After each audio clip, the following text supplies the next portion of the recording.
plutôt séduisant en première période, décevant en seconde. Est-ce que vous êtes d'accord avec ça? Ouais, mais séduisant, non, je pense qu'il n'y a pas autant de. Il n'y a pas autant d'écart entre les deux mi-temps. Voilà. Pour moi, c'est un match qui est fermé, qui va se jouer à pas grand-chose. C'est un peu ce qu'on a dit à la mi-temps. Voilà. Et on fait une erreur grossière. Enfin, on tente un alignement alors que c'est pas du tout ce qu'on fait d'habitude, quoi. Donc là, on se fait avoir, voilà. Et puis après, on a une réaction après le but. Mais bon, c'est un match qui doit se finir par. On avait dit la première équipe qui va faire une erreur, elle va être sanctionnée. Et après, c'est difficile de revenir. Les conditions de jeu sont extrêmement difficiles.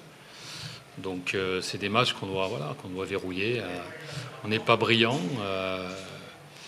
L'adversaire non plus. Voilà, ça doit être un match nul, quoi. On doit prendre un point qui nous tend les mains, mais c'est dommage. Vous sembliez quand même en cette première période avoir pris l'ascendant. Oui, un petit peu, mais on était sous la menace des contres. On a manqué de justesse dans les 20 derniers mètres pour transformer des situations en occasion, réellement. Mais on n'a pas non plus concédé grand-chose, hormis sur des contres, voilà, sur le côté droit, ça on le savait. Mais bon, voilà, c'est un match qui était très équilibré, c'était pas un grand match. Mais voilà, après on fait une erreur grossière, quoi. On laisse partir un joueur.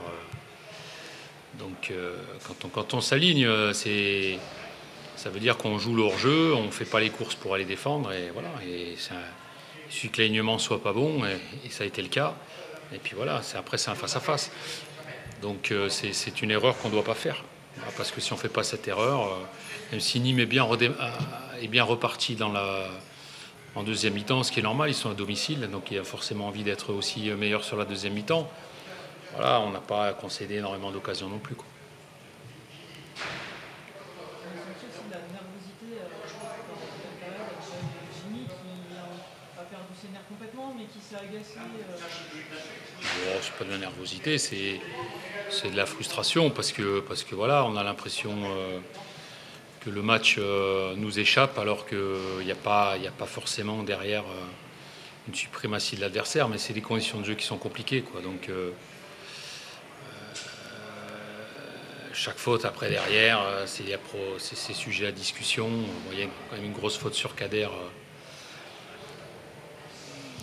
Cet arbitre national nous a expulsé Ryan à Avranches la saison dernière, à la 40e, pour la même faute. Voilà, donc je pense que les joueurs de l'année dernière ont un peu pensé qu'il allait avoir la même justice, mais il aurait pu aussi mettre deuxième jaune sur Jimmy. Donc ça, c'est un fait de jeu qui est voilà. Mais non, mais après, quand on est mené, on a repris le dessus. C'est dommage d'attendre d'être mené pour se montrer un peu plus entreprenant dans le jeu, quoi. Voilà, c'est ce que je peux déplorer. Les conditions de jeu, deux équipes avec deux pistons, sur les côtés, c'est plus compliqué de. Ouais, c'est ce que j'ai dit.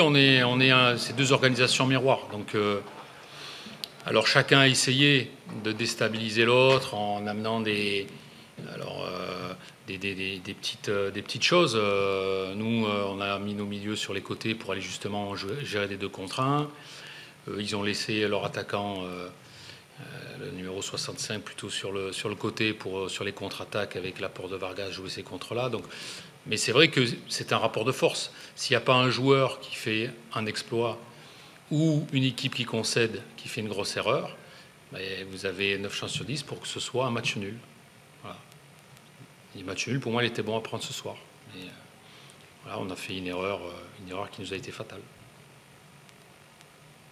Quand vous dites que le match nul était bon à prendre, c'est parce que vous sentiez que vous n'aviez pas non plus main mise pour aller faire la différence? Oui, mais ça a été dit, c'est deux équipes qui sont dans le même système. Donc c'est assez verrouillé. Nîmes, c'est une équipe qui prend peu de buts, qui concède peu, qui marque peu aussi. Donc voilà. Donc ça fait partie des matchs qu'il faut savoir aussi gérer. Et on l'a plutôt bien fait. Mais quand on fait une erreur aussi flagrante, on laisse partir un attaquant. On est 3 défenseurs. Il faut que je revoie l'image, mais on laisse partir l'attaquant tout seul au but. Voilà, c'est tout. Et on lève la main en espérant qu'il y ait hors-jeu. Donc on fait l'erreur de trop, tout simplement.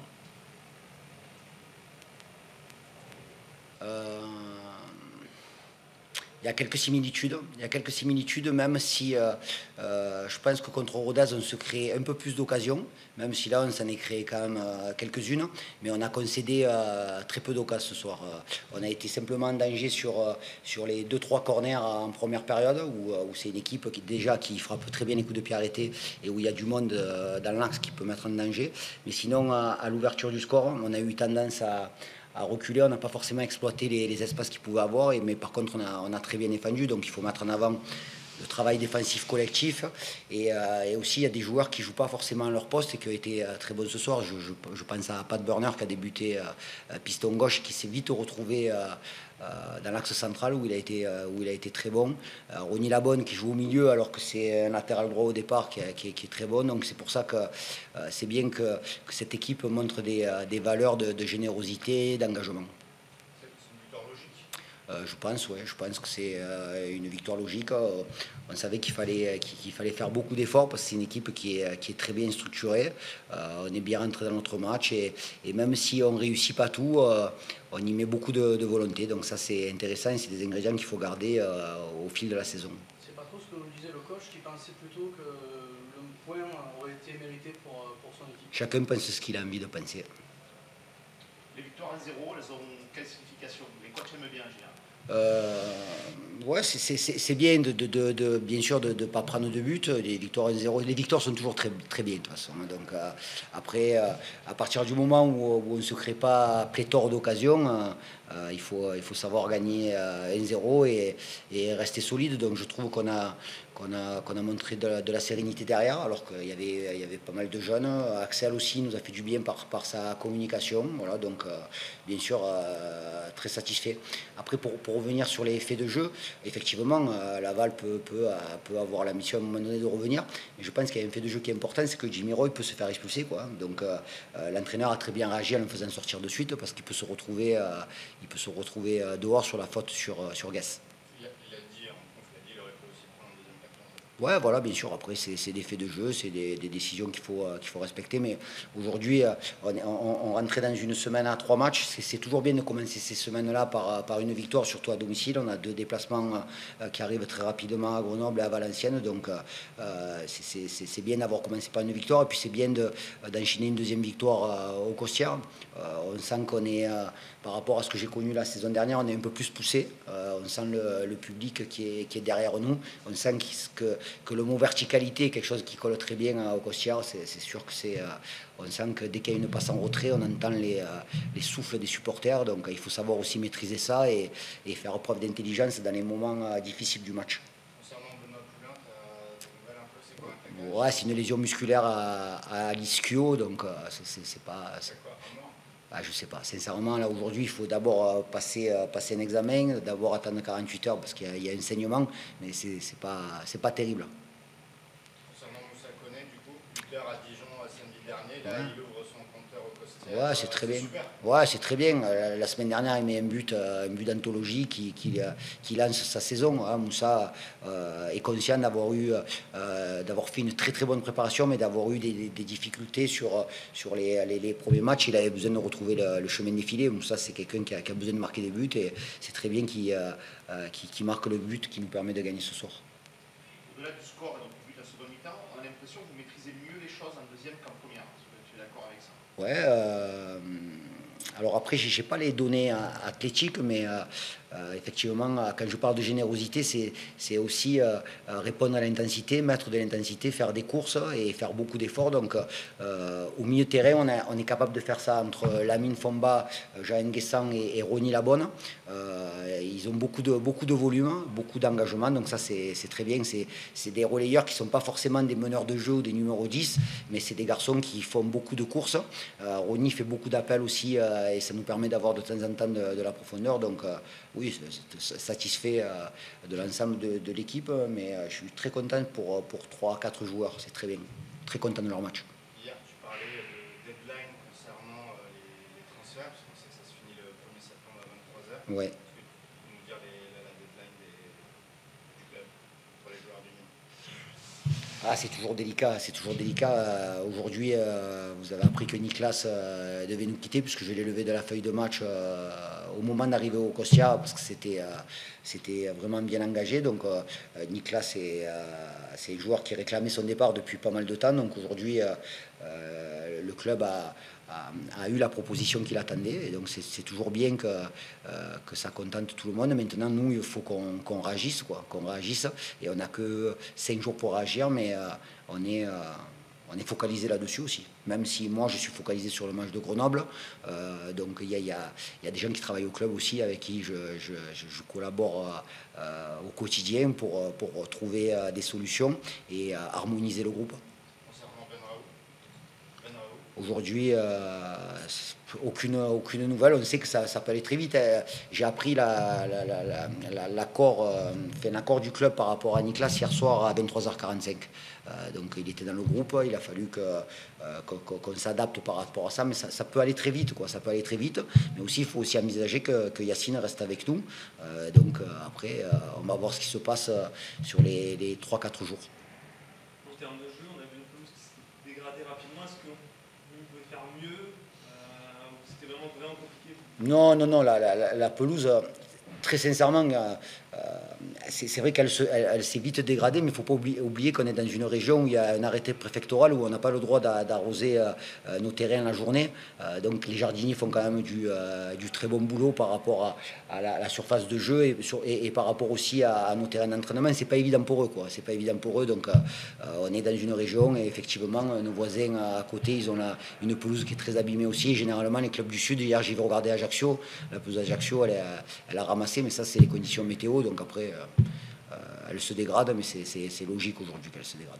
Bonne nouvelle pour elle, c'est que les 2 prochains matchs soient à l'extérieur. Ouais, c'est peut-être pas pour nous, mais effectivement pour la pelouse. Et puis il ne faut pas oublier que c'est une pelouse. Si on est dans les temps, il n'y aura plus que 4 matchs au Costières. C'est Bordeaux. Comment? Le dernier, c'est Ouais, c'est ça. Après, normalement à partir du mois de décembre, mais le mois de décembre c'est tellement loin, on devra déménager. Donc faisons en sorte de gagner encore des matchs au Costières. Sur les profils que vous avez dit, donc Rania Assaf, le recrutement, vous avez dit un défenseur, un joueur de côté, c'est toujours le cas ou ça a un petit peu évolué? Non, c'est toujours le cas. Après, effectivement, un défenseur. Après, je parlerai plus de joueurs offensifs que de joueurs de côté. Aujourd'hui, dans l'organisation dans laquelle on joue, les joueurs de côté, ce sont des pistons. Donc il est possible qu'il y ait un joueur offensif qui puisse éventuellement jouer sur un côté si notre organisation passe à 4. Mais c'est effectivement ce que vous a dit le président est juste. Généralement, quand le président parle, c'est juste. Défensivement, l'équipe semble avoir trouvé son équilibre. Oui, en plus avec la sortie prématurée de Benoît, on n'avait pas de défenseur central sur le banc. Et c'est pour ça que j'avais 2 solutions, ou mettre Pat Burner dans l'axe ou mettre Ronny Labonne. Je trouvais que Ronny travaillait bien au milieu, même si Pat a été très bon, mais le fait d'avoir Scotty sur le banc, c'était un changement qui était prévu dans ma tête à la 60e minute. Mais là, vu les événements, donc Scotty est rentré plus tôt et on a adapté par rapport aux forces en présence. Effectivement, on s'est posé la question. On s'est posé la question à la mi-temps, mais on est resté comme ça. Mais il y a plein de possibilités d'organisation. Après, c'est surtout continuer à mettre de l'engagement, quelle que soit l'organisation de jeu. Et là, du coup, la défense centrale, vu qu'il n'y a plus Benoît à Grenoble, va être expérimentale.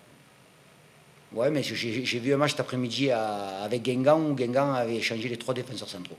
Donc, il n'y a pas de vérité. Ça ne les a pas empêchés de gagner 1-0 à Bordeaux. J'espère la qualification de Giga pour mardi, ou ça paraît compliqué.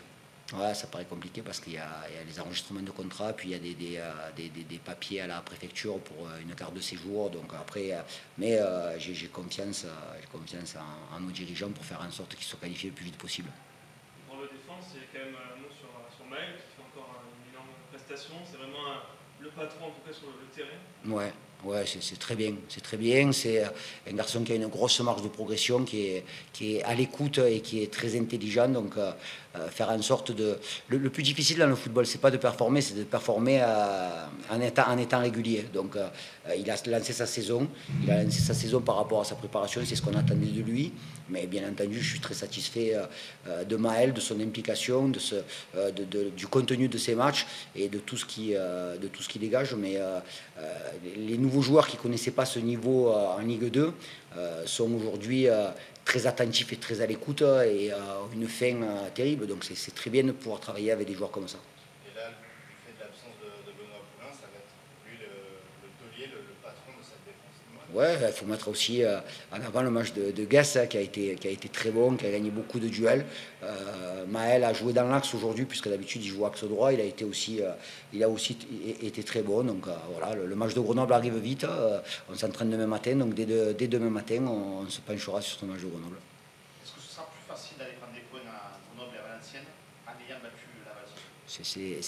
Ça ne sera pas plus facile, mais sur le plan psychologique, c'est toujours mieux de préparer ces matchs-là en ayant gagné. Mais ça ne doit pas nous faire perdre l'ambition qu'on a d'aller chercher des points sur ces deux déplacements.